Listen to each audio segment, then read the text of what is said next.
Ladies and gentlemen, hailing from Cleveland, Ohio, I give you BVO. Oh, we boxing? Yeah, we boxing. I need that belt like it ain't no other option. So we punching and weaving and blocking. Defeat ain't an option. Let them know, shoot a video, put it on BVO. Let them know, every time I punch, it's a heavy blow. BVO, bound to hit like bricks cause it was set in stone. Let them know, I ain't getting body, but I'ma hit this flow. Yeah, way more than a show, this is BVO.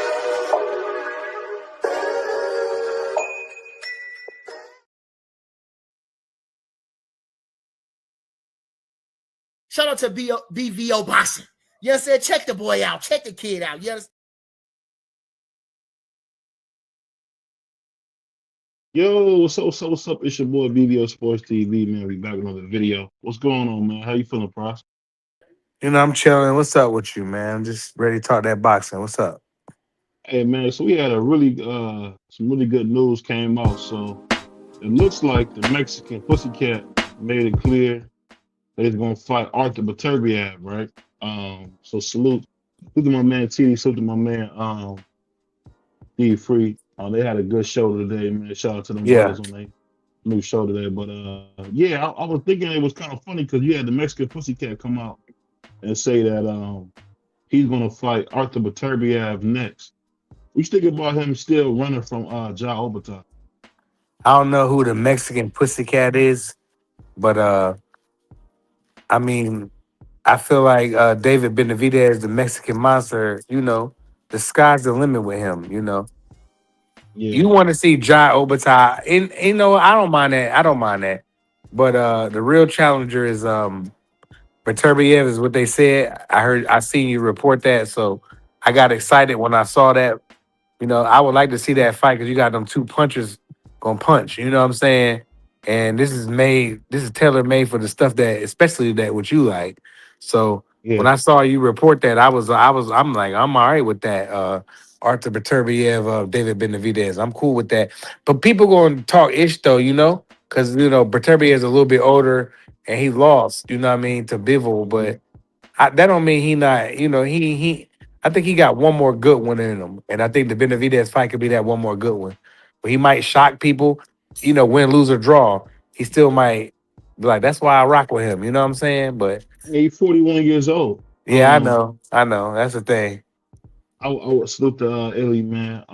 Definitely salute to my man TD as well. I'll just say this: the thing that's so crazy about the whole thing that's so crazy about the thing is that when you talk about David Benavidez, he talks a big game until we say Jai Opetaia. Whenever we say Jai Opetaia, he just disappeared. He forget his name. It's like he got dementia. He can do everything but say Jai Opetaia's name. And I'm just thinking, like, it's funny how they call Canelo a coward. They say Canelo was scared. All this stuff. But whenever somebody tells Jai Opetaia, he go the other way. I mean, so a lot of people don't know him though, BVO. Well, how don't you know the Ring Magazine champion? No, we know him, but like the casuals and the certain people like don't know him. You know, so you know, it's nothing. It's not gonna be a big, you know, money fight type of legacy. Like Benavidez has nothing to gain for that. The same way he had nothing to gain from beating up your man's David Morrell. It was a good fight and we appreciate it, but when he beat him, it was like, what did David Benavidez really gain from that? No, what he did was he got tired of people like you saying, that wasn't me. That was D Free. Man, whoever it was, whoever's on this show saying that Morrell gonna stop him, Morrell gonna beat him up, da da da. Whoever that was, I'm like, man, y'all crazy, man. The kid not ready for that. And David Benavidez showed there was levels. And that's how I think would have happened with Opetaia. I don't think that he ready for that kind of smoke yet. That don't mean he won't be in a couple of years, but right now, hold on. The nigga done put 6 of the last 7 guys in the hospital. And I know a lot of guys don't like to honor what he's done. I mean, he beat some pretty good guys. And I just say this. It just lets you know how people pick and choose who they want to support. Because Jai Opetaia is not black, nobody wants to support him or whatever the case may be. If he was black with waves in the beard, everybody be going crazy about this dude. That's crazy. David Benavidez is a big black nigga. I swear niggas go out their way to try to Wow, say he's great. That's what it is. I don't mind telling the truth about the situation. I mean, we that's just gotta terrible. call what we see.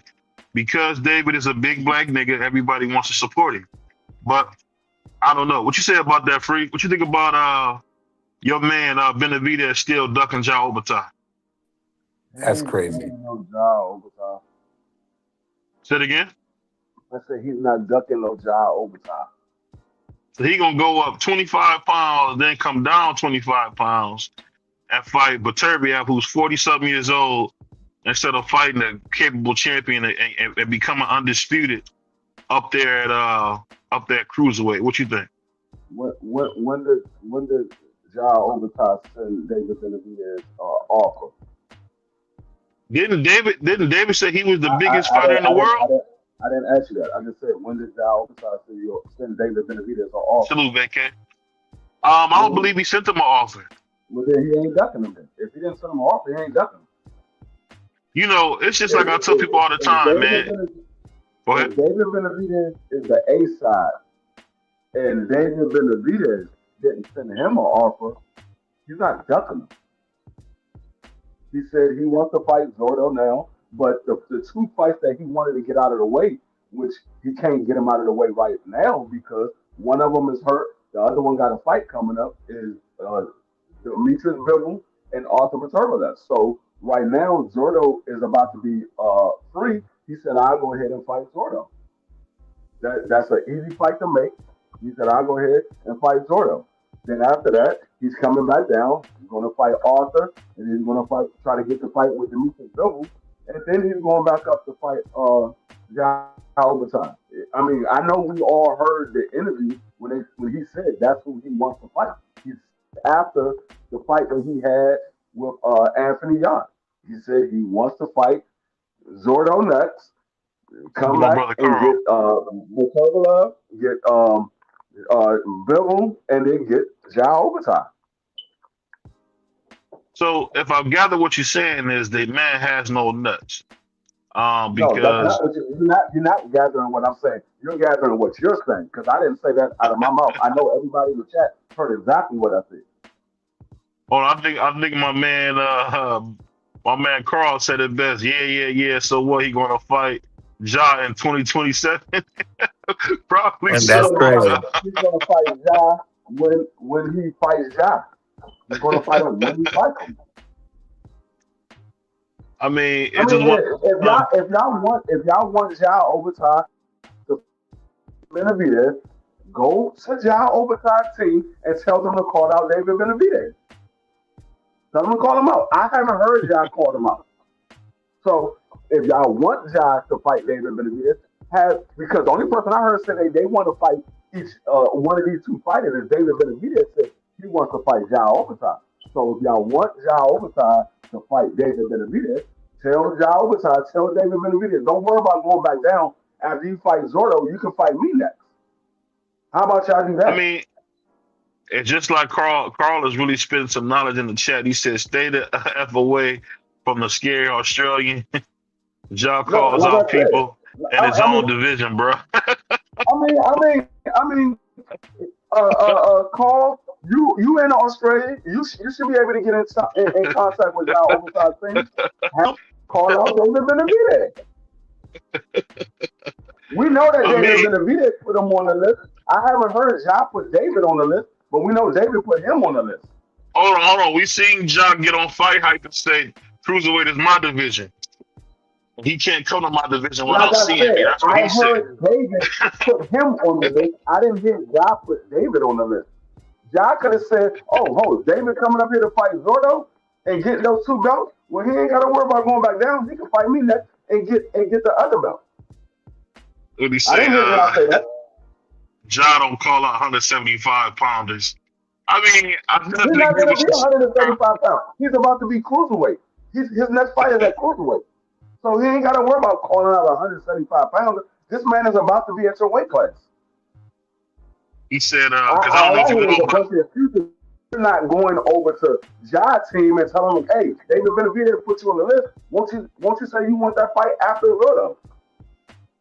I just hear a Okay, bunch of remember, excuses why you're not telling John to call out David. I can't remember the guy's name that just beat Badu Jack. I forgot his name. But he had been calling Badu Jack everything but a shot of God, and Badu Jack's been scared to death of Ja. So, I mean, He said Eddie Hearn couldn't get him any unification fights. Now his own team making moves. Who on team? Who team are you Ja talking about? Opetaia working with Turkey directly now. So if Eddie Hearn couldn't get him any unification fight and his own team is making moves, once again, all I hear is excuses and overlooking the daggone. Why don't you go to Jai Opetaia's team and have them call out David Benavidez? He's about to go up to about to go up to cruiserweight, fight Zurdo. I believe that David's going to beat Zurdo, get those other two belts, and he can say Jai don't have to worry about waiting for him to fight Arthur and the Ball. He can fight him next. Get him off the list now. I mean, I'll say this. I'll say this about that fight with Beterbiev. People talk about Beterbiev lost a step. I don't think so. If you look at Demetrius Bibble's face, it looked worse than it did the first fight. His face looked horrible. I think the difference was that Bibble got better. And the thing that's so funny about it is, okay, so you fight Beterbiev at 175. He don't got no belt. So what are you even fighting for? You got to do with the Ring Magazine Gold Lineal belt and the IBF belt. And you scared to come fight him. And it's just, to me, I think what they're doing to Jai Opetaia is very reminiscent of the same thing they try to do to Holyfield. They always trying to blackball the best fighters. I don't know why they doing that to him, but the big scary Australian got everybody shook, man. He got Zurdo talking about he want $12 million. Now we got the Mexican pussycat scared to even say his name. So it's just crazy, man. He's still premature, BBO. No, he said the Mexican pussycat scared to say his name. He did say his name. He's the only one that said his name. Nobody else called out Ja, but David He said his name. He said his name ago, free. I'm talking about now. Once again, David Benavidez is the only one that has his name. Nobody else said his name. He's the only one that said his name. He put him on the list. Like I said, if you don't like the list, that's your opinion. You cannot like the list all you want. All I know is he has Ja on his list. I didn't hear nothing about Ja saying he wants to fight David next. Yeah, I get what you're saying. It's just sad, because Free is a really good boxing mind, and to see him making all these excuses for a guy is just disgusting. But I'll say this, to my man Scholar, man, he said BBO watched Django and want Samuel L. Jackson to win. Yeah, that's coming from a Stone Cold Coon. That's crazy. He said the best till you beat the scary song. What is it, Sandman? He said facts, BBO. Hold on 1 second. My bad. The chat jump. He said, why these Mexicans got amnesia? I don't know why they got amnesia. David is scared of Jai Opetaia, bro. But because they like this black nigga, that's why they want to make up all these excuses. Wow, dog. that's it's crazy. It is. They like this nigga, Carl, and that's the problem. Because they like this nigga. What the truth you gotta is. understand, this is coming from a guy who don't like David Benavidez, and David Benavidez did everything that BBO asked him to do, and he even said he wants to fight Canelo. Canelo said you need $200 million to fight him. He wasn't trying to fight him. So much so that even BBO said that Canelo ducked him, but he's still calling David Benavidez a pussycat, even though Canelo ducked the man. Canelo, I'll give you that. Canelo, because he was older. If the man did everything you asked him to do, and he made Canelo duck him, what's the problem with that? He did everything you asked him to do. He fought everybody you asked him to fight. The only person he didn't fight was daggone Canelo because Canelo ducked him. Now he's trying to fight Demetrius Bivol. He made Demetrius Bivol drop his belt. He's trying to fight Arthur after he finished with Zurdo. And he said he's going to fight Jai next. What's the problem with David Benavidez? And so let me ask, what's wrong with the blacks?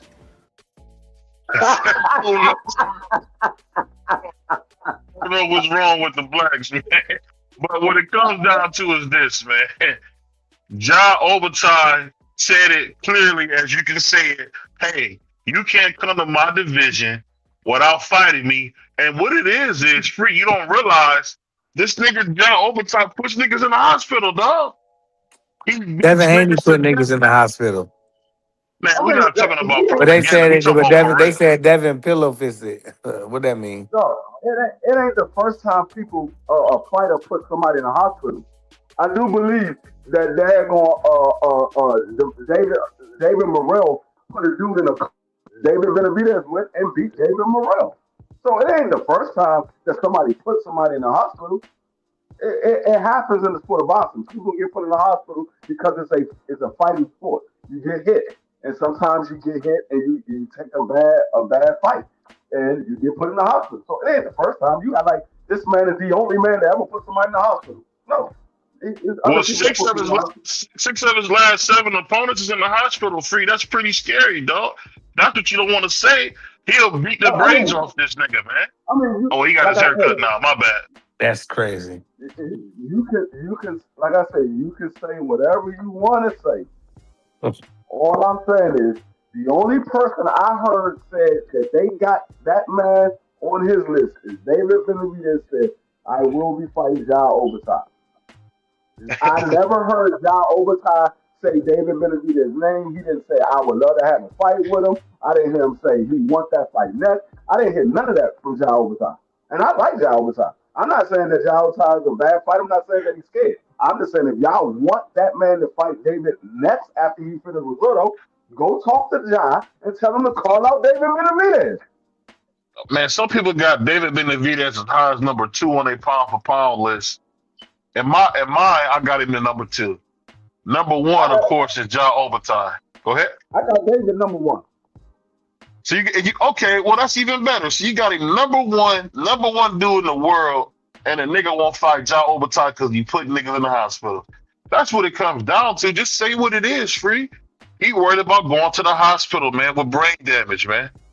That's all it really comes down to. But let me ask you this, though. Let me ask you this, free, because I think you're missing one point. Is this? So when he beats him dead, then what happens? Then you can say Jai Opetaia was a better fighter. What? Okay. You act like because the fighter changed, my attitude is going to change. My attitude is the same for every single fighter. I call it straight down the middle. I don't have no favorites. You say that. You say that about because you care about free. Let's not feel like you don't. If T.O. beat Shakur Stevenson, then what? T.O. was a better man. You said if Brian Norman put in the hospital, then what? Brian Norman is a better man. So it doesn't change no matter what fighter you put in that category. It's going to stay the same. Then that's a better man that night. It doesn't change. Oh, one second. Let me say this real quick. So, what do you guys think about? I messed up the guy's name, but we had a promoter come out, and the promoter was saying that he doesn't think that when it comes to the boxing, that putting these guys on free TV will help. So, if it won't help them be on free TV, what will help boxing become more mainstream? What would you say, Free? If people say that putting them on mainstream won't help, what would you say? Oh, so we got my man Carl. What's going on, Carl? How you feeling, man? Hey, what's going on, fellas? How you going? Man, you actually got a fighter out there, man, and people scared of it, man. What you think about this whole David Benavidez, the Mexican pussycat dunking my man Jai Opetaia? Man, that's a crazy setup. Man, I'll tell you what, bro. They're gonna stay away from that sledgehammer southpaw, bro. They're all avoiding the sledgehammer southpaw, bro. All the fighters, man. And D Free, why would Jai call out a dude that's never fought in his division, bro? Once again, Jai doesn't do that.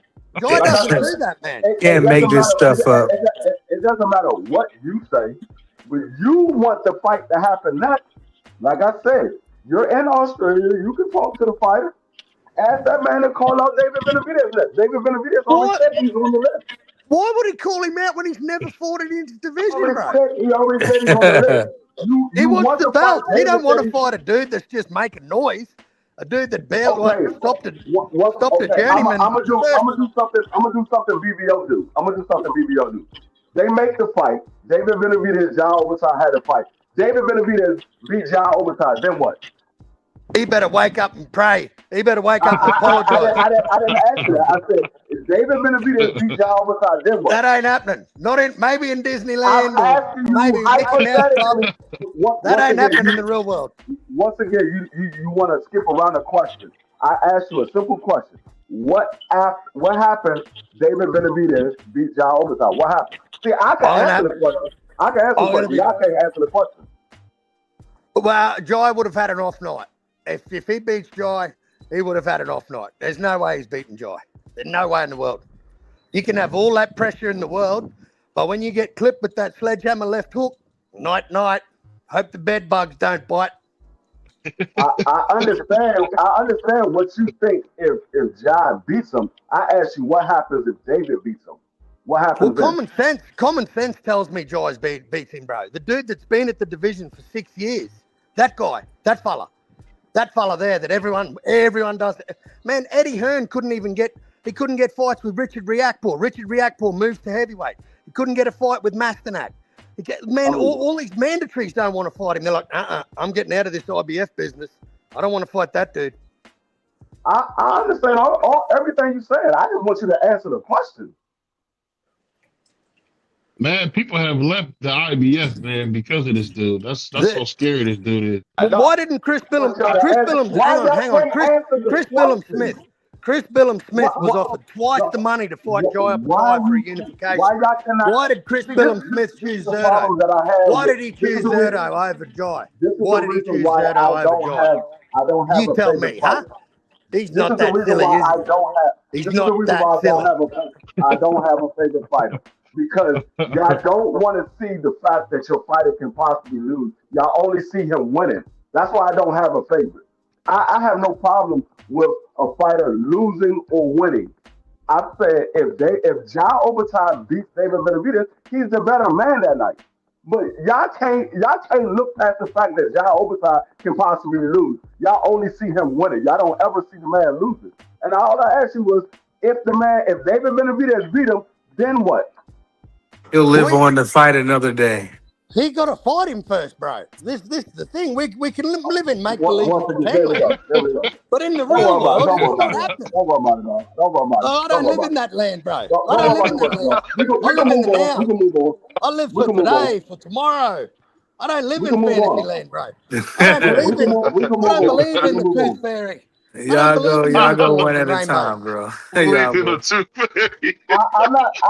don't have no more questions because he don't answer the question, so we can move on. I just answered the question, Free. I just told you if he win, he win. No, I didn't ask you anything, BBO. I didn't ask you anything. You asked me, dude. You always do this. You want to put yourself in the middle. Then when I go at you, you're like, "Oh, why did you freak out like that?" I told you stop interjecting yourself and somebody else. But if you want the smoke, I will give it to you. Hey, I don't want no smoke. This is a sick Negro. If he beats him, man, if he beats Jai, hats off to him, brother. Hats off to the man. I give credit where credit's due, man. If David can beat the shit out of Jai, man, that's his best win on his resume, as far as I'm concerned. He might need to lay a fight because I'm thinking people forget that Jai Opetaia is putting people in the hospital. I mean, we haven't really seen this in a long time. Hey, not only that, BVO, not only that, bro, out of Jai's last 7 opponents, bro, they've had 5 losses. 7 opponents, 5 losses total. That's not a bad ratio of dudes that, like his last 3 in a row, these last 3 opponents in 2025, all of them went to hospital for a minimum of 5 days, and all of them dudes had O's. All of them dudes had O's. He took all their O's. Now, you can say whatever you want about his level of competition, but I mean, man, we can be critical of David Benavidez as well. You know, like, I'm not we saying, can pick everyone's He fought a prospect. He fought a prospect. I'm not saying that. I'm not saying you can't be critical of David Benavidez. I have been critical of David Benavidez a long time. But I've also seen David Benavidez prove himself fight after fight after fight. Every time I say, hey, this is a tough fight for David Benavidez, he went out there and he proved himself. So I have no problem with you being critical of David Benavidez.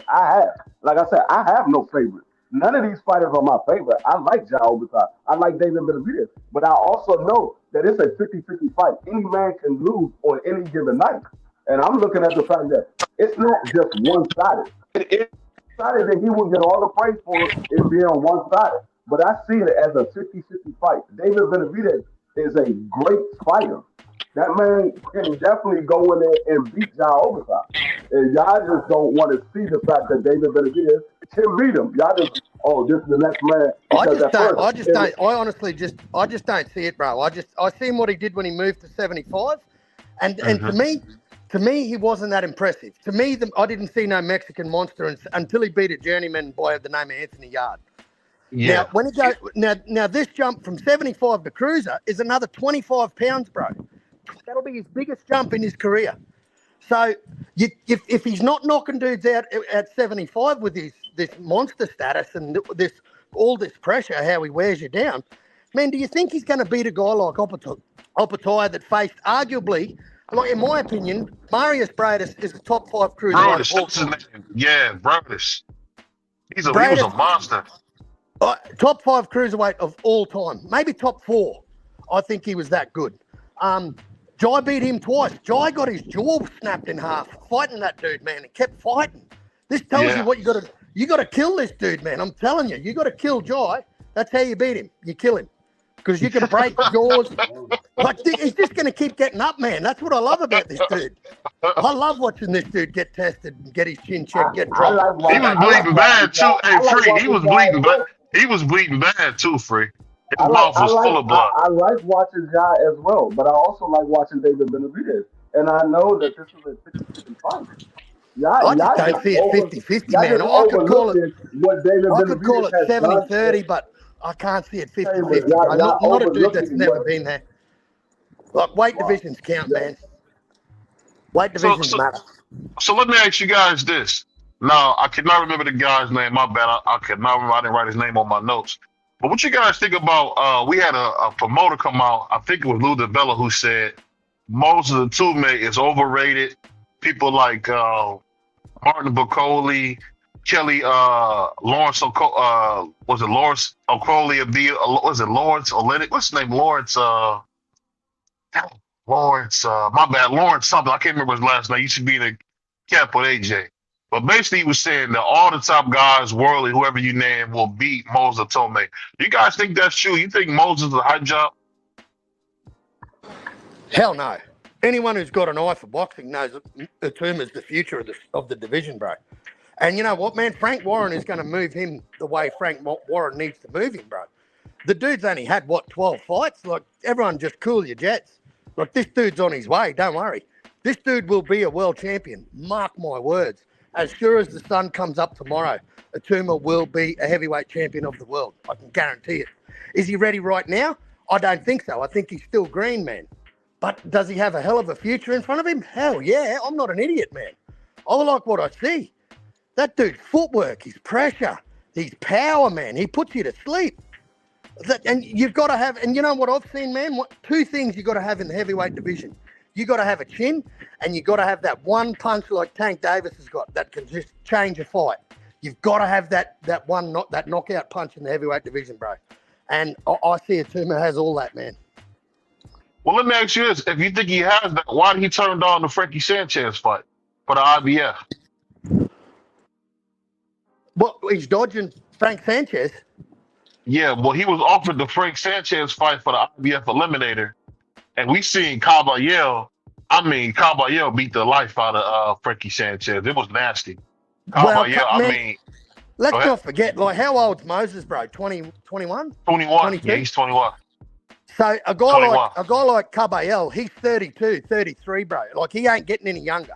Caballero's he's got to move, man. And mate, I got to tell you, the dude right now that's happening, the dude that right now is the scariest, that I think gives Usyk his best fight, is Caballero. I think that's the best fight at heavyweight to make is Usyk and Caballero. For me, that's the best fight right now. because, man, he was the first dude that stopped Big Bang Zhang. And he did it pretty impressively, bro. But I just think Moses, man, is doing what a prospect does, man. Like, you got to let this guy mature. How come it's all right for guys like Boots to have 36 fights and we don't complain about him? But yet a young 21-year-old, has 12, 13 fights. All of a sudden, he's got to fight Frankie Sanchez for the IBF Eliminator. Come on, man. Let's keep the same energy. Let this guy... No, I get what you're saying, Carl. I just think the only pushback I'll give you is Boots Ennis is not a serious fighter over here, like you would say. That's crazy. Moses is serious. Moses is a serious fighter. This is a guy who has championship aspirations. We've seen that when it comes to Boots Ennis, he fights like what did he fight? A guy named Usman. He fought a guy that was supposed to fight one of the guys that we support, Jalil Hackett, who's more of a prospect contender type of guy on the line. So, I mean, he goes down to what we call like the Amazon yard to fight his opponents. He doesn't look to fight the best, and he never has in his whole career.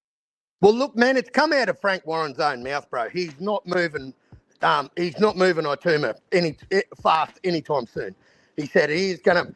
And Frank sees it, man. He sees that he's got a really good horse in his stable, bro. If you could imagine his stable, Queensbury's got all the good heavyweights, bro.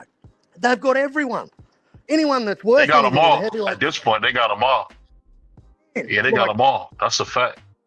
There's a young Australian, Terra Moana, that gave Jalalov his best fight in the Olympics. I think he made Jalalov work for that win. I think that was Jalalov's best win in the whole Olympics was Terra Moana. I mean, this dude's 9-0, so he's only a prospect as well. So I've got to keep the same energy, man. Terra Moana's definitely not ready for the stage. He's ready to get some rounds.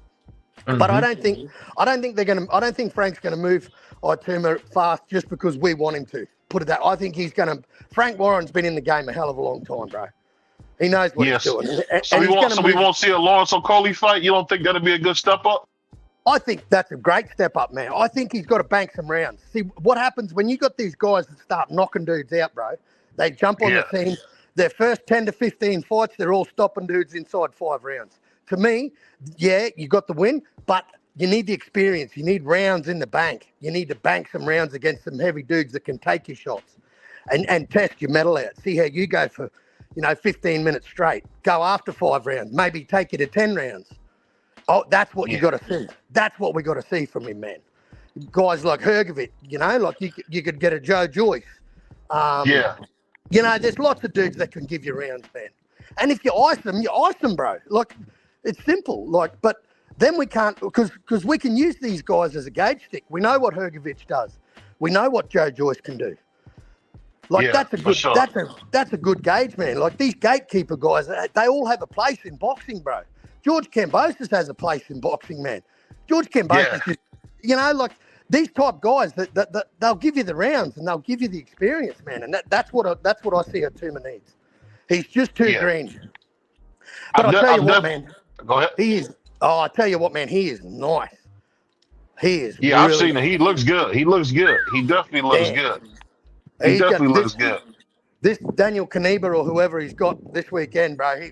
Say a prayer for this dude. He about to get to work. Man, he gonna be. He about to get beat dead, man. It's gonna be nasty.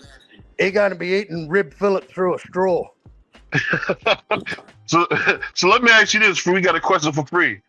He said Benavidez hasn't taken a risk like that in his whole career. What makes you think he wants Jai Opetaia?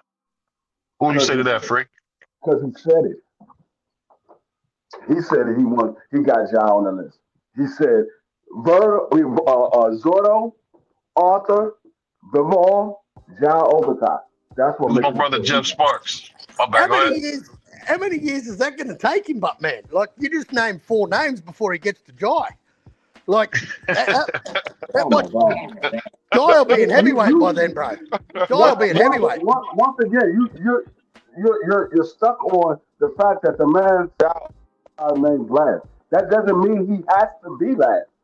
Like I said, you're over there. Have Jai call out David Benavidez. You keep making excuses why Jai can't call him out. Oh, Jai don't call nobody out. Oh, Jai this, Jai that. Well, David is the one that put him on the list. I didn't hear nobody else had Ja on the list. I didn't hear nobody else said he wants to fight Ja Jake Paul Opetaia. called Jake Paul Man, wanted Ja ain't Opetaia. nobody thinking about no Jake Paul. Jake Paul need to get his jaw straight. Ain't nobody thinking about Jake Paul. Did you hear what Joy said about Jake? No, what did he say?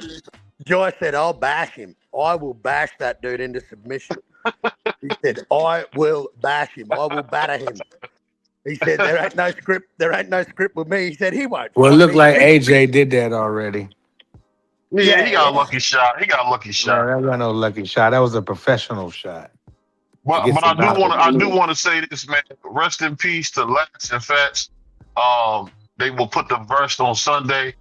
It looked like, I tried to put a video up from it, but I know that's kind of a private matter. But rest in peace. May God be pleased with those brothers, man. Those young men lost their lives. And I'm gonna ask you guys this. This is something a little different.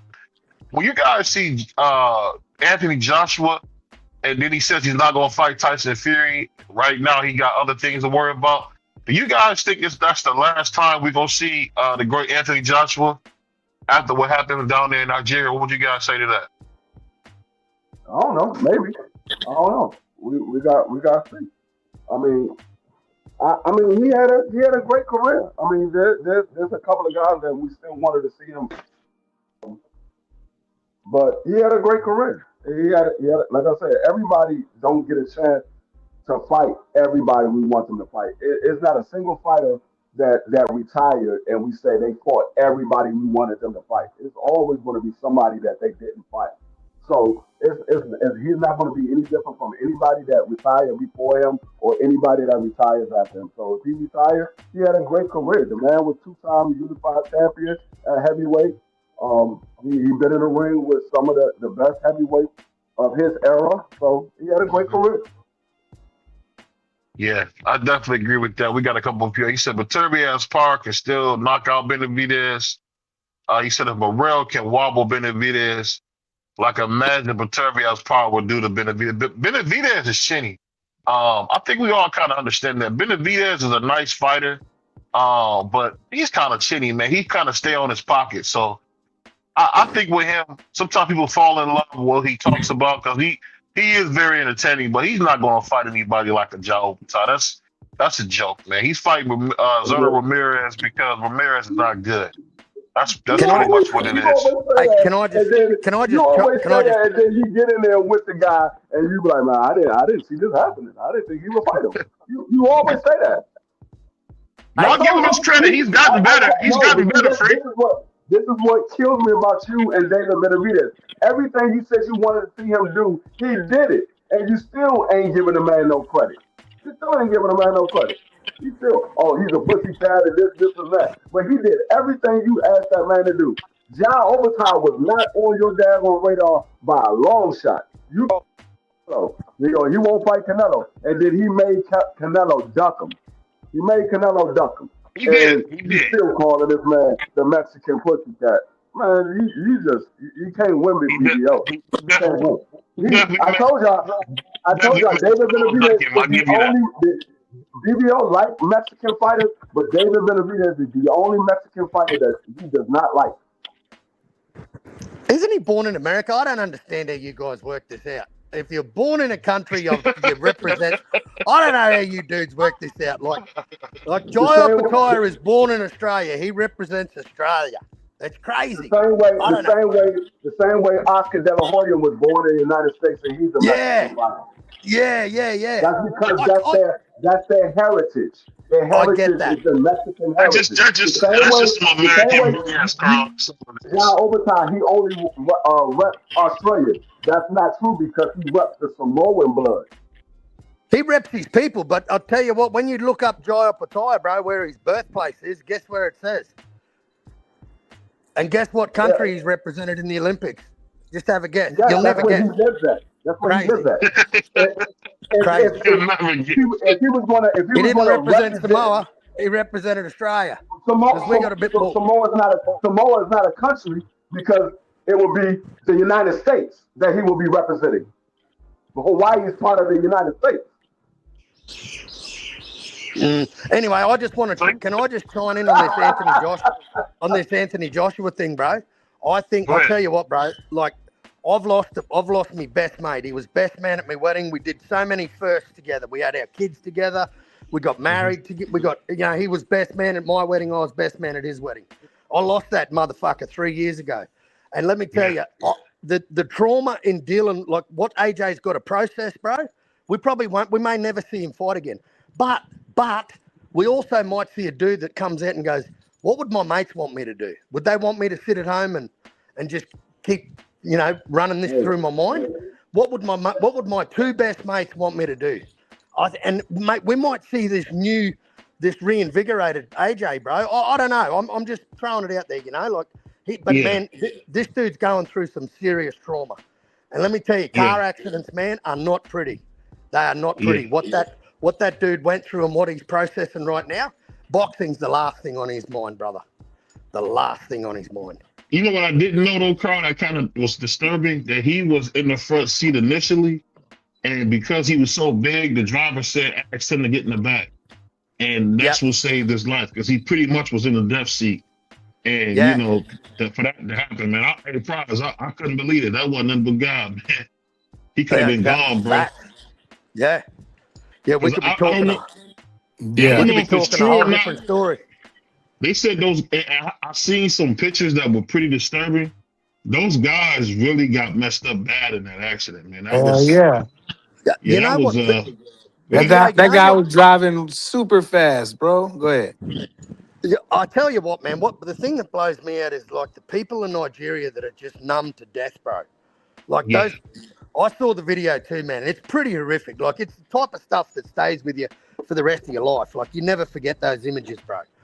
And I just, for the life of me, man, I just can't believe why more people didn't want to help. The first thing they thought of was pulling their camera out and recording, man. Like, yeah, they got 300,000 people crying. They couldn't get the man an effing ambulance. I'll never forget that. Yeah, bro. I don't know, man. I just think this is the world we live in. The world's changed, man. It's all about, clicks and views. And I don't know, like any real man worth his salt, man, would have been in there ripping doors off cars and trying to help them dudes, Anyone, regardless of race, creed, colour, whatever, man. Any man worth his salt and born of his mother, mate, would lend a hand. The last thing you'd think about is pulling your phone out and recording. I find it a bit disturbing, really. That's a fact, man. It's the world. It's the world we live in, bro. The world's changed. The world from when I was a teenager, bro, 18 to 20, 25 to 30, it's changed from even then, man, to what it is now.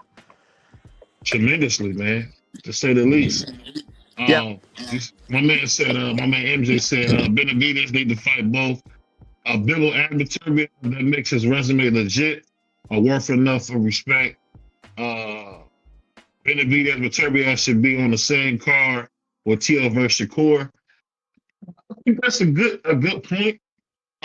But let me ask you guys this, because we all of us here support boxing, and we got the two-time Ring Magazine former unified champion, one of the greatest fighters to ever live. Teofimo Lopez is working with Freddie Roach. Do you guys think that's gonna change it, Free? Him working with Freddie Roach, and they more of the slick black Shakur Stevenson? You hear me, Free? Yeah, I hear you. No, I don't think it's going to do anything. Tio is a fighter that is set in what he does. You need more than just a trainer for a few weeks to change up what you're going to do. Tio is who he is. He's a counter puncher. He's a guy that's bad on the front foot. It's not gonna change anything of what he does, because that's not his actual training. He's just working with him. So that guy is not going to game plan for Tio what he's going to do in the fight. It's just a guy that he's working with. So I don't think that is going to change anything. Yeah. What would you say, Price? Say it again. I was on mute. No, so what you think about we got the 2-time Ring Magazine champion Teal working out with the great Freddie Roach. Oh Yeah, yeah, right. this spell trouble for your boy, man. I know you got Shakur. I know you got him. Yeah. I mean, no, I mean, anytime you got Freddie Roach in your corner, you probably could learn a trick or two. But I mean, I feel like T.O., if that's what he wants to do, that's cool. He got Freddie Roach, and it remains to be seen. I mean, I don't think Freddie Roach can help him get in the ring with Shakur, but I think he definitely could teach us some tricks and some pointers. Especially about them slick fighters. Even though Freddie Roach be losing against him, but he win against him too. But I think if that's what he wants to do, fine with T.O. Good for him. But he can't help him when he get in that ring. It's going to be skill for skill, and may the best man win. What about you, Carl? What you think about Teal working with my man Freddie Roach?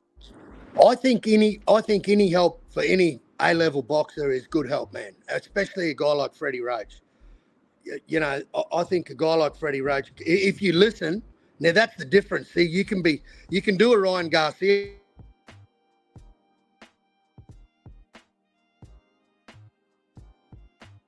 Hold on, say it again. I didn't hear you. My bad. I must have cut out. Say it one more time. Nah, he cut out. He cut out. Yeah, he got a phone call. He said he'd be right back. Okay. He probably got a phone call. Yeah, that's what he said. He got a phone call. Yeah. All I say is this though. The thing that kind of surprised me about this, Free, is that I'm surprised that you're not more excited about this card. I mean, I think this is one of the biggest cards in the first quarter of the year. You got the slick black Shakur Stevenson going against Teofimo Lopez. I'm excited about it. And what do you guys think about? You see Shakur taking pictures with Floyd, Bud Crawford, Andre Ward. Does he realize that those niggas can't save him when he get in the ring with the takeover? What you guys think about that? I mean, it's the same way that T.O. working with Freddie Roach. He's getting pointers from the guys that's around him. He's familiar with Bud Crawford. He knows Floyd. So it's the same thing like T.O. getting pointers from Freddie Roach. I mean, this is what you do when you get in there with a fight. That's sometimes you bring in other people to get pointers for. I mean, T.O. is somebody that is a stylistic type of fight that Shakur hasn't faced in his career. So he's going to get some other pointers from somebody else because he hasn't been in there with that style of fighting. So you're going to bring in some of the best fighters in the world to get some pointers from. Well, I'm saying, do you think he understands those guys can't save him from the takeover though?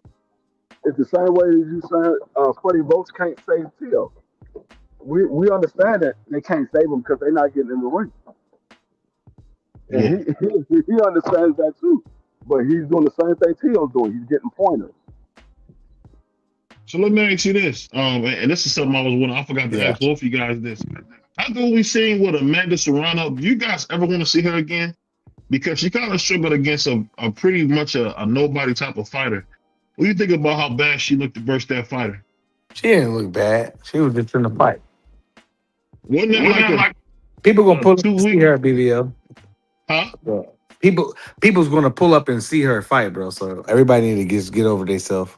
She was pulling punches, but I seen Free rip Mario Barrios in half. Mario, you went to women boxing and men boxing. That's no, different. I'm just saying. No, what I'm saying is she was pulling punches, man. She wasn't trying to hurt that girl. She was taking her. That was a sparring partner, wasn't it? I don't know. I just can tell she didn't give us our money's worth. I wish I could have threw a tomato at her. Man, people gonna show up to watch that woman fight. She is loved, and it's a good chance you're gonna see her again, BVO. So everybody got to get over it. You think she'll be against? You think it'll be against Alicia Bungard or the Bomb? I doubt that. I mean, but she can fight girls like she just did, make some paydays, and do what she want to do. You know, fight people we don't know. I mean, did you know that girl she fought? You ever heard of her? No, that's what I'm saying. She keep fighting people we don't know. Hey, well, and people showed up and supported her. So, wow. I'm just answering you. Thank God Almighty. So how you say that, That's man? crazy. Good God I was just Almighty. answering your question. Hey, man, Yeah, you but okay, cold. He just keeps now saying that. This man is a that's hoe. not even funny. So I it's straight.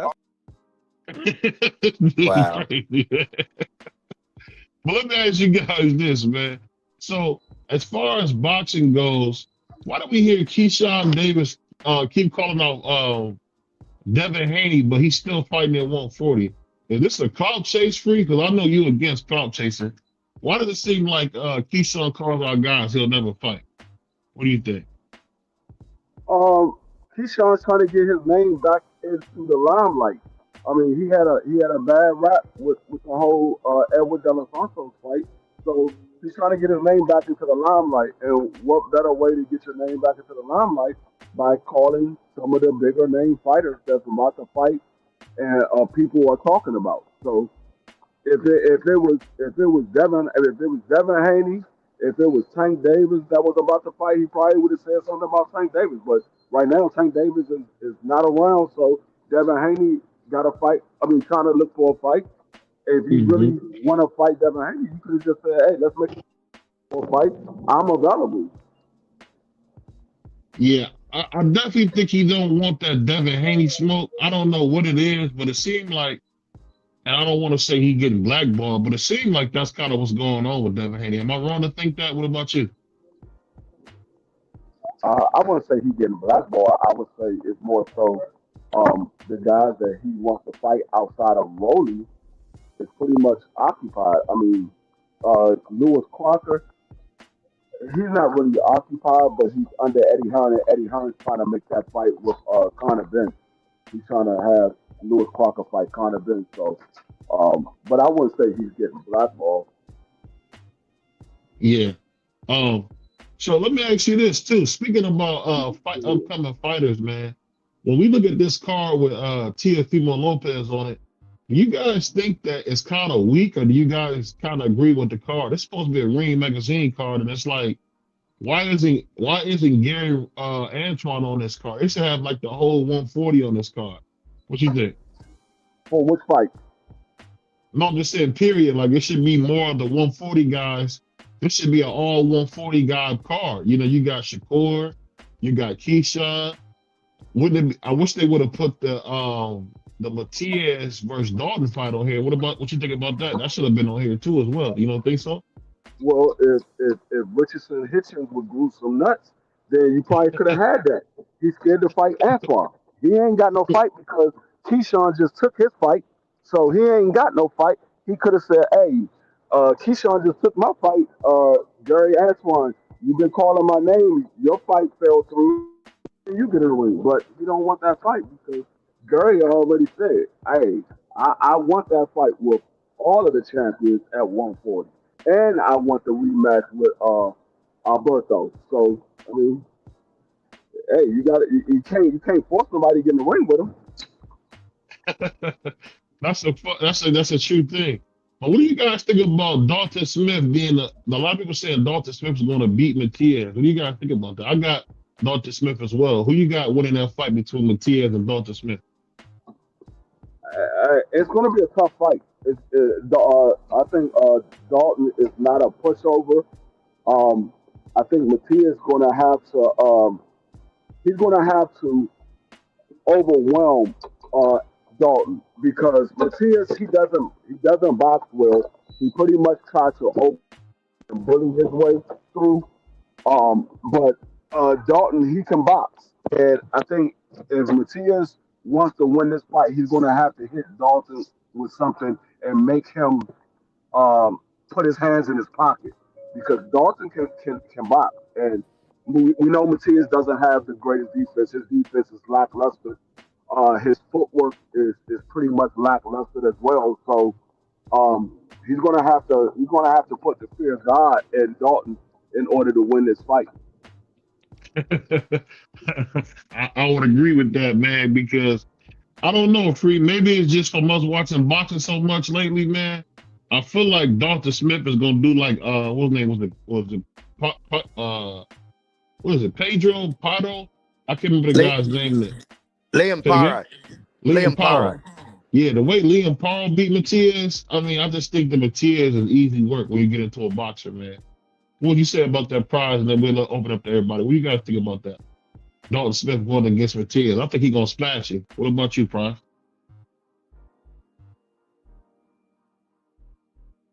You hear me, Prime? I think Prime might have fell asleep. Yeah, Prime's doing something in the background. Okay, he fell off. Go ahead. Go ahead, Carl. What you think about that fight? Dalton Smith versus Matias. Oh, now my audio's dipped. It's just me and you three. I just say this though. I think that Matias really, man, is not as good as they say. I had Pulo winning that fight last time. What about you? What did you got winning that fight? With him and Pulo, Arbor Pulo. I think you could have. There's an argument that you could have gave it to Matias. I think what won it for Matias was the back half of the fight. He kind of overwhelmed Alberto in the back half of the fight. More so the later 2 rounds. He kind of overwhelmed Puyo and landed some big shots, and that's what won over the judges those last 2 rounds, because I think it was close up until those last 2 rounds. But Matias, we know what we get with Matias. We got a guy that's going to throw big shots, and he's going to come forward. He's going to make you tire yourself out. He's not going to do anything to make you have to find him or anything. He's going to be right in your face, make you yourself out, and that way he can come on in the later rounds and land some big shots and hopefully stop him. Yeah, I definitely agree with that. What about you, Carl? What you think about that fight? Dalton Smith versus Matias. Man, I like the fight. I think it's a good fight. I think Dalton good. He got a good career, good knockout ratio, got power in his hands. He can box and move. Has he fought anyone on a level? No, he hasn't. I think Liam Paro laid the blueprint out for us. If you can box and move and you can use that professional clinch, you can cause Matias all types of problems, man.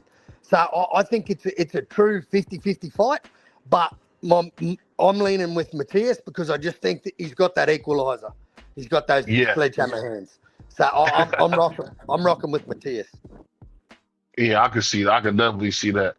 But you know the thing about Matias is, like, the more I watch him, the more to me he's just like a one-trick pony. It's like he used his face as his defense. And I don't think that's gonna work good.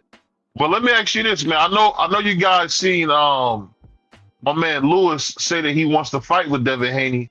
Do you think he can really persuade Eddie Hearn to give him that unification? What you guys think about that? No, he's not in position to persuade Eddie Hearn.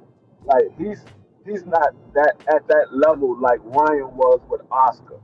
Lewis Crocker is somebody that pretty much like a Brian Norman. Nobody expected to become a champion. He was put into a fight to make the other fighter look good, and he just happened to outbox him. So he's not in position to going to do pretty much whatever Eddie Hearn said, because he's not a big name fighter. Like with Ryan Garcia, when it came with Oscar, for him to get the Tank Davis fight, Ryan Garcia had a name, and the fans wanted to see Ryan in the ring. So he was able to persuade Oscar to make that fight because of who he was. Lewis Crocker's not in that same position. Yeah, I could definitely see that. What you think about that, Carl?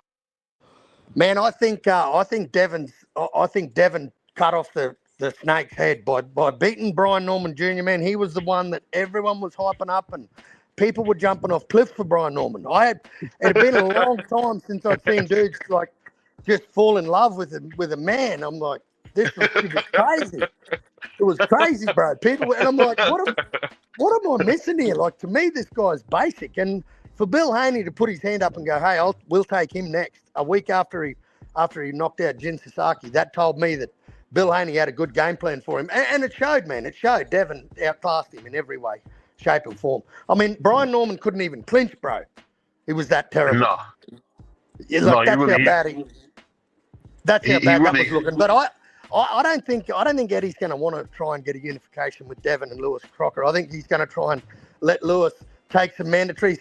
I actually think Lewis Crocker and Liam Paro are next. I think that's the fight that's going to happen next. And whoever said about Lewis Crocker being put in the position where he was supposed to be an easy opponent, where he got hit after the bell against Paddy Donovan in the first fight, and and then they called that a no contest, and Paddy got disqualified. So they had the rematch, and then Paddy Donovan just did nothing in the rematch. He just looked terrible and made Lewis Crocker look like a genius. Yeah, he did. I think Lewis Crocker is the easiest champion, the easiest belt to get at 140 right now. I think that dude is definitely an easy belt for him to get. So I think he's ripe for the pickings, and I don't think they're going to want to fight Devin, man. I think Devin's just way too skilled for that dude. Yeah, because I've seen Lewis fight in the UK. He's pretty much straight up and down. He doesn't really have. I mean, Devin will dominate his style, man. He kind of just, like when you see him, he's just probably a UK level fighter. I don't think he's world class. Yeah, I don't think he's world class at all, man. That was crazy.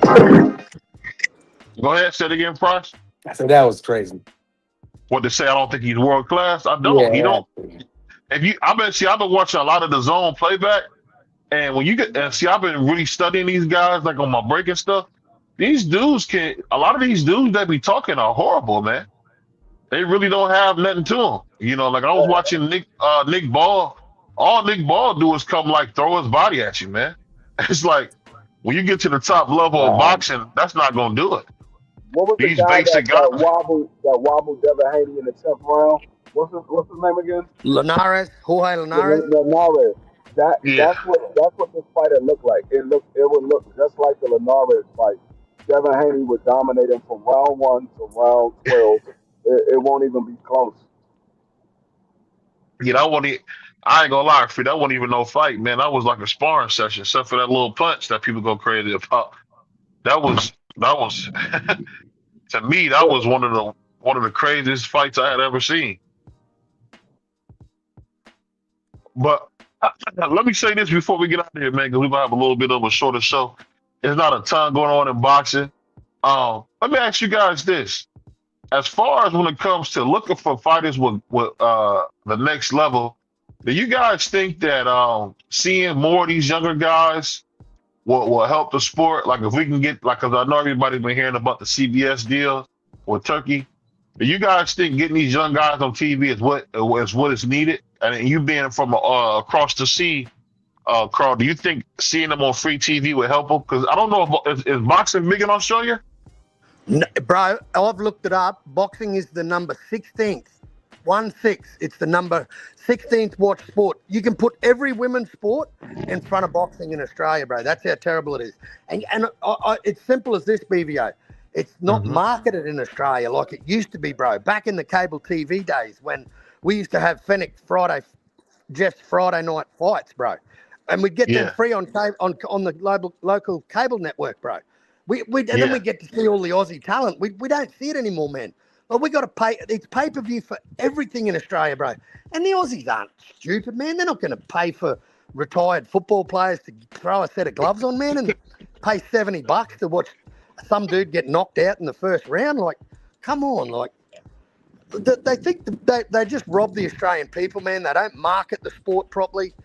It's just all types of wrong in Australia, man. And it takes a hardcore like me, man, to keep harping on the sport, man. Jai Opetaia is not even. Jai Opetaia could walk down the street here, bro, and no one would know who he is. Yeah. Hey, it's crazy. That's a lot of guys, man, in America. Now, these people don't know these guys here, man. We just know them because we boxing fanatics. That's it. But nobody be knowing these guys, man. People be thinking I'm joking when I say that. Yeah, I think it's crazy, man. I think it's crazy. But, hey, I tell you, there's one fight coming up on Wednesday night, bro. It's Nikita Zoo and Michael Zarafa. That's not a bad fight. But good luck trying to find a stream for that one, bro, because, I mean, even crack streams, match streams, they couldn't be asked with the Aussie cards. So... One thing that kind of shocked me is, man, I was so shocked that Tim Tszyu got beat dead like that, man. I was so excited about Tim Tszyu, man. Man, Tim's his own worst enemy. Tim is his own worst enemy, bro. You can't blame his cornerman. You can't blame his promoter. You can't blame his trainer. Can't blame his manager. It's all Tim, bro. Tim's got this ego that no one could jump over. You couldn't fly a helicopter over his ego, bro. It's that big. Like, and I'm just telling you how it is. Helicopter. Man, this dude is he's his own worst enemy. But you know what? That's what I love about the guy. He'll fight anyone. It don't matter if he's been knocked out. He will get in that ring again. And, man, I just dropped some news earlier on in the week on my channel that Tim Tszyu has just secured a mega fight in Vegas, bro. Like, this is crazy. Like, Tim Tszyu has secured a mega fight. Don't know who with, man, but he's secured a mega fight. I don't know who it's with or what, but that announcement's getting dropped, I reckon, in the next 7 days. You think it's true what they said about Errol Spence coming back at 54? If I'm honest, bro, that's who I think it is. I think it's Tim and Errol. Yeah, that's what I was thinking too, man. Yeah, because that's a good soft touch. What do you think about that though? Free Tim Tszyu and Errol Spence at 54. Triple G. Errol Spence and Tim Tszyu. Nobody wants to see that. Not no Triple G. No, I said Errol Spence. No, I said Errol Spence and Tim Tszyu. Oh, Errol Spence and Tim Tszyu. I thought you said Errol in Vegas. I mean, it's an okay fight. I don't think. It would be a nice tune-up fight for Earl. Because I don't think Tim Tszyu.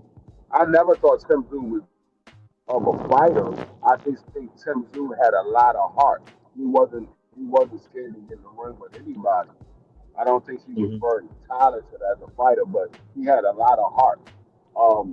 And that's what made me respect Tim Tszyu, because for a long time I didn't like Tim Tszyu. I thought he was a clout chaser. But then he showed me that he's willing to get in there with anybody. And I think what really caused him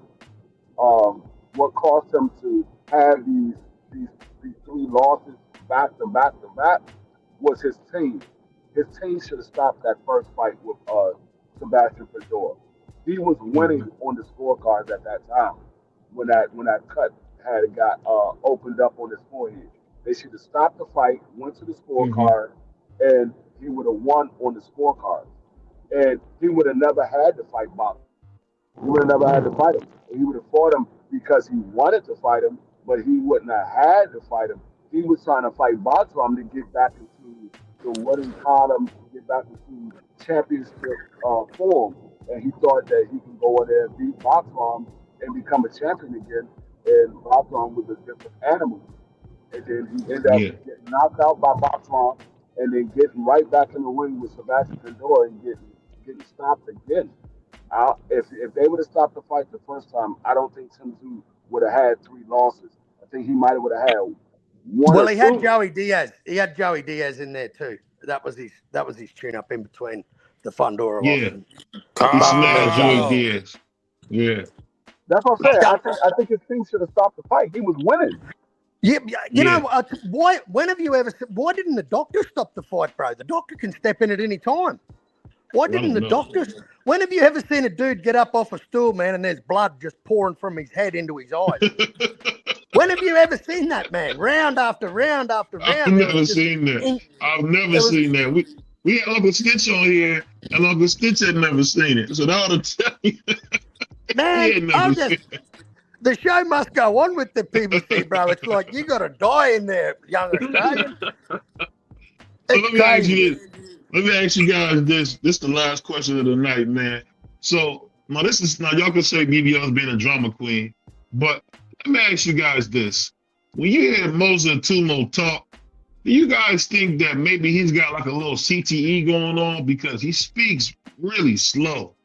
I thought maybe that was like, his bravado or something. But every time I hear Moses talk, like I heard him in a new interview, man, he was like taking so much time to talk. And I don't know if you guys have seen Joe Joyce. Joe Joyce as well has experienced some slow speech. Do you guys think that at just 21 years old, he could be having something like CTE? What do you guys say?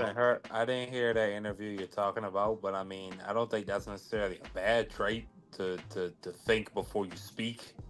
No, it wasn't thinking. It was like he was struggling to speak. If that makes any sense. Like he's inarticulate.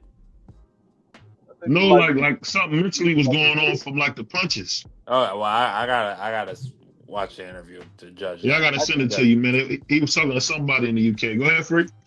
I think you might be reading a little bit too much into it.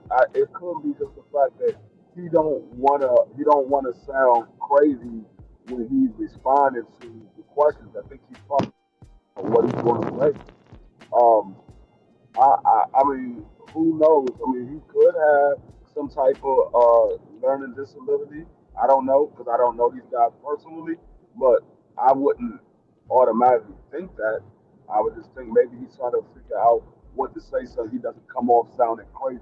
And you got to remember, he's foreign as well, so yeah, their speech is a little bit different than ours. It doesn't come off the tongue as fluent as ours do when we talking in English. It comes off a little bit twisted, so to speak. Yeah, I definitely can see that. I guess, like I said, maybe I could be overthinking it.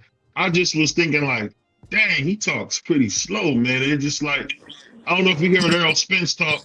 These guys be talking slow from getting all them punches, man. Like it's, you know, if anybody ever seen, you know what, BVO, I'm gonna give him a pass. I'm gonna give him a pass for now because English is his second or third language. So I'm gonna give him a pass for now. But yeah, I'm gonna have to go back and watch because I didn't pick up on that. I'm gonna have to go back and pick up watch on the that. interview, man. It was. I cannot remember the dude's name. It was in the UK. It was recent, and he was talking so slow, Carl. It was like, God dang. I could be tripping. Right. I could be tripping, but if you guys ever heard James Toney before you know he lost his speech, and you hear him now, he sounds like Boomhauer. But he didn't sound like Boomhauer before. Now he sounds like Boomhauer. A lot of these guys, Tommy Hearns, he didn't sound like Boomhauer. This dude sounds totally different now. He has slow speech. Mark Breland. It's just a bunch of guys that got slow speech, man. But on that note, man, definitely follow my man, Boxing Kangaroo, my man Carl, one of my favorite people on YouTube, man. Who's Carl? Who's the Vegemite Carl? And don't forget to subscribe. You boy. Don't forget to subscribe. Can I just give? Sorry to interrupt, bro. I just want to give Champ Ross, his prediction league, a quick shout out, man. I love when everyone joins these prediction leagues, and we'll see how we go through the year. And it's funny because we're going to see some fanboys in there. So and we're going to see some moaning. So I just wanted to give a quick shout out to Champ Ross, man. Everyone join his prediction league. It's free, and you can win yourself a couple $100 at the end of the year. Salute. Thanks for having me, BVO, and look after yourselves, brothers. I'll talk to you on the next one. Peace. I'll talk to you soon, man. Peace. You got anything for us, free or prize or Mark? No, I'm going.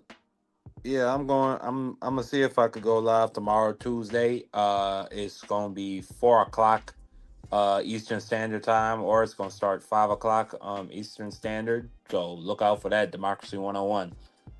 And you got a lot to talk about, man. Stuff going on. Yeah, it's a lot of very illegal stuff going on. So pull up tomorrow. We're gonna have some good conversations. All right, y'all. We'll see y'all soon. And remember, this is the Sports Talk Network, the People's Network, and we going, y'all. Peace. Shout out to BVO Boxing. You understand? Check the boy out. Check the kid out. You understand?